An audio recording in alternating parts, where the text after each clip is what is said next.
வந்து ஆதிரங்கநாதர்னு பேரு பெருமாளுக்கு. கோயிலுக்கு ஆதிரங்கநாதர் கோயில் தான் பேரு.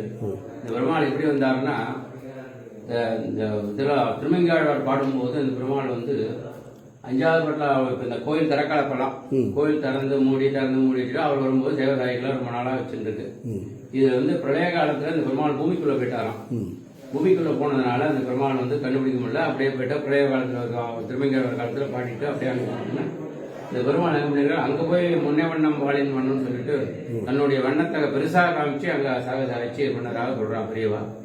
அதுபடி அங்க பரிமளரங்காடு ஏற்பட்டது. இந்த ஊருக்கே சுகந்தவன காடு இந்திர கஷேத்திரம் சுகந்தவன காடுன்னு தான் இந்த ஊருக்கே திரு இந்த ஊர்னே பேர்.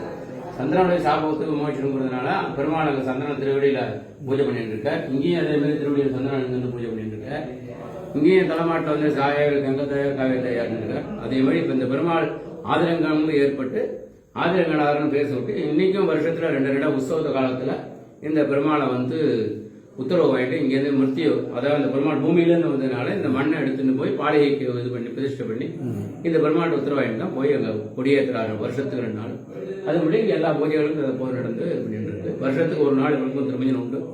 கும்பாபிஷேகத்து அன்னைக்கு இவருக்கும் 1 நாள் வருஷம் திருமஞ்சனம் உண்டு. பாக்கி நாளில் இவர் தைலக்காப்பு தான் இருக்கு. இப்போ பிரசித்தியா பண்ணிட்டு இருக்கு. இன்னைக்கு வைகுண்ட ஏகாதசியை முன்னிட்டு நேற்று தைலக்காப்பு ஆகி பெருமாள் சிறப்பான பூஜைகள்லாம் நடைபெற்று காலம்புற பக்தர்களுக்கெல்லாம் பிரசாதம் வழங்கி தீர்த்த சடை எல்லாம் வழங்கி எல்லாம் வழங்கப்பட்டது. பரிமளரங்கநாதர் அதுக்கு முன்னாடியே அவர் தோணாராம். எப்படி தோணானா, அவளுக்கு தெரியல. ஒரு காலத்துல அந்த பெருமாள் வந்து இப்ப எல்லாம் பண்ணியிருக்கா. கும்பாபிஷேகமே ஆகல, பண்ண ஆகாம பெருமாளுக்கு ஏதோ தடங்கள் வந்துட்டே இருக்கு. கும்பாபிஷேகம் ஆகல.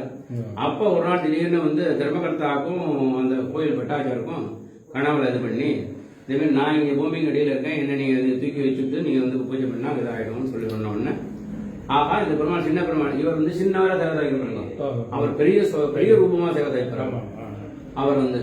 அவர் ஏன்னா அந்த 3 யுகத்திலையும் வந்து பெருமாள் என்னென்ன கடவுள் இருந்தாரோ அதுபடி அவர் சேவதாயிச்சிருக்கதா திருமங்கையாளர் பாடியிருக்கு. முன்ன வண்ணம் வாளின் வண்ணம் முழுதும் நிலையின பின்ன வண்ணம் கொண்டல் வண்ணம் வண்ண வண்ணங்கா பொன்னின் வண்ணம் மணியின் வண்ணம் குறையும் திருமேனி இன்ன வண்ணம் என்ன காட்டி இந்த ஊரிலிருந்து இந்த ஊர்ல நீ வந்து இந்த வண்ணம் உன்னுடைய வண்ணத்தை 3 வண்ணத்தையும் காமிச்சுட்டு எனக்கு சேவை சாய்ச்சிருக்க அப்படின்னு கடைசியில புகழ்ந்து பாடிட்டார் அவர் என்னன்னா.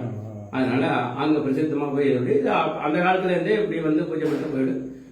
ஒரு காலத்துல வந்து காவேரி இந்த பக்கம் தான் போனதா சொல்றா பெரியவாள செவிவதி செய்தான்.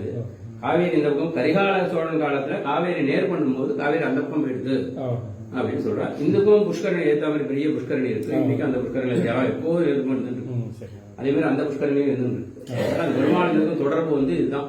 வருடத்து 2 நாள் வந்து பெருமாள் உத்தரவு வேண்டியது பண்ணிட்டு போறாங்க. அது ஒரு பெரிய பிரசித்தமா இன்னைக்கு நடந்துருச்சு.